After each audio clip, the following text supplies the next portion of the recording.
যদি আপোনাৰ মুখৰ আগত পিম্পল একনি আছিলে সেইবোৰ আঁতৰি গ'ল কিন্তু তাৰ দাগ যাব পৰা নাই এতিয়া তাৰ বাবে মোৰ ওচৰত এটা বেষ্ট প্ৰডাক্ট আছে যিটো মই ইউজ কৰিছিলো আৰু মই বহুত ভাল পাইছো উইদিন 1 week আপোনালোকে দেখিব পাৰিব কি ডিফাৰেন্স আহিছে আপোনালোকৰ স্কিনত so this is the product মই এটো ইউজ কৰি আছো আজি এমাহৰ পৰা আছে আধা ফুলৰো আধা আছে কিন্তু বহুত বহুত ভাল প্ৰমাণ পাইছো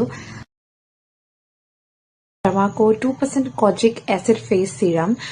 It would for dark spots and pigmentations.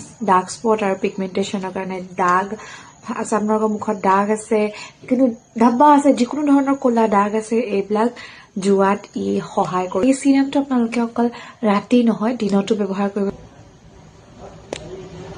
Yar pora apuni 2 to 3 drops use koribo pare hoday. 3 drops. So, আজি ভিডিওটো এখিতে সমাপ্ত বাই